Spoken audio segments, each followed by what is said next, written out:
सिद्ध हो जाता है। हे गुरु ब्रह्मा, हे गुरु विष्णु, हे गुरु ब्रह्मा, हे गुरु विष्णु, हे शंकर भगवान आपके चरणों में। हे गुरुदेव प्रणाम आपके चरणों में, सारे तीर्थ धाम आपके चरणों में। हे गुरुदेव प्रणाम आपके चरणों में।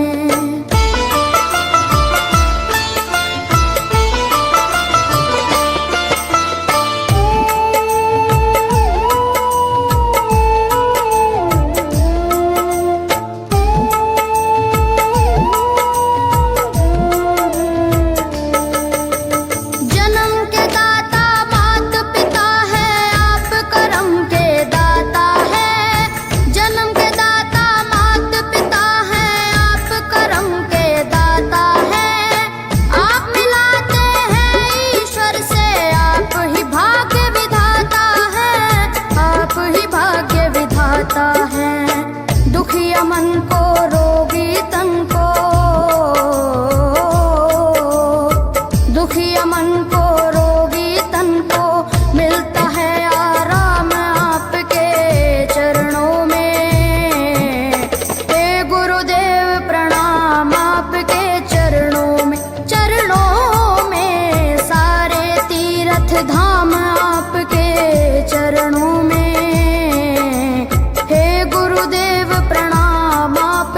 चरणों में।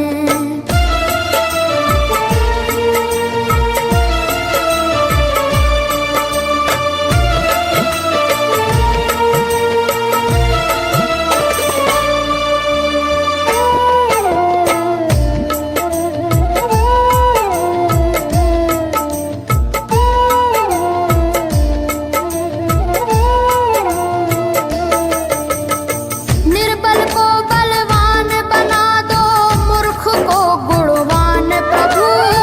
निर्बल को बलवान बना दो, मूर्ख को गुणवान प्रभु।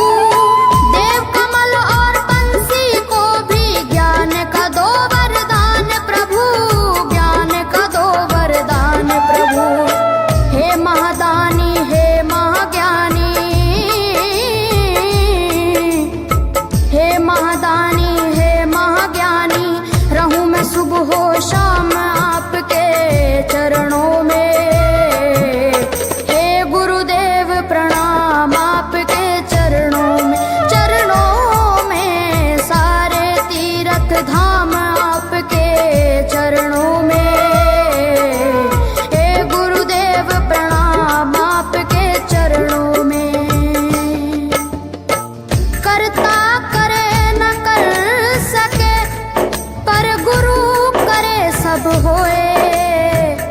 सातों दीवानों खंड में गुरु से बड़ा न कोई,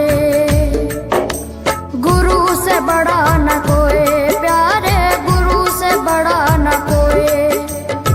मैं तो सात समुद्र की मसी करूं, लेखन सब बन गए राय।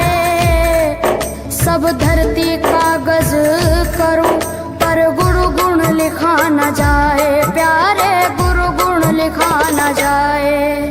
सारे तीर्थ धाम आपके चरणों में।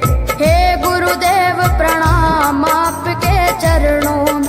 चरणों में सारे तीर्थ धाम आपके चरणों में। हे गुरुदेव प्रणाम आपके चरणों में। मेरे बाबा है, मेरे बाबा, मेरे बाबा, मेरे बाबा, मेरे बाबा।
चरणों में।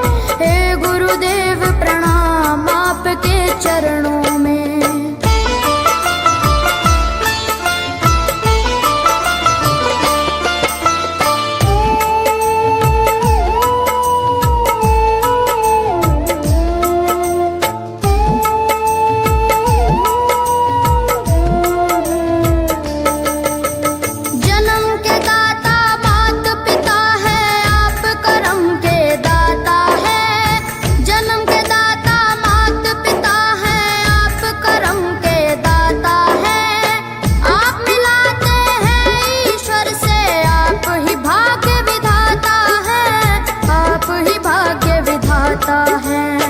दुखिया मन को रोगी तन को,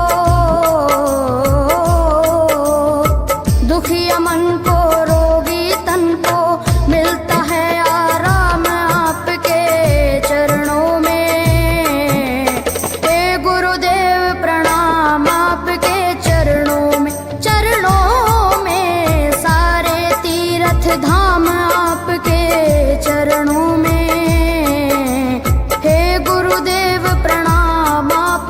चरणों में।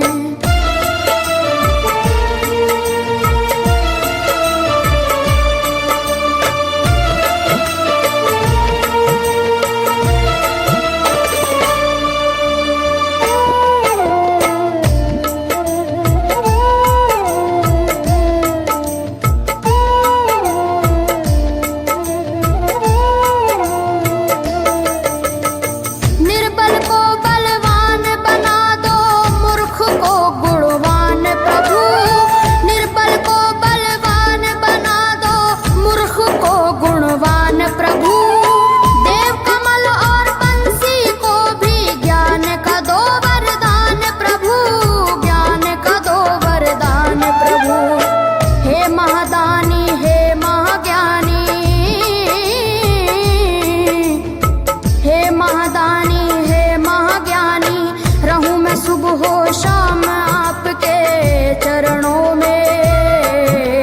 हे गुरुदेव प्रणाम आपके चरणों में। चरणों में सारे तीर्थ धाम आपके चरणों में। हे गुरुदेव प्रणाम आपके चरणों में।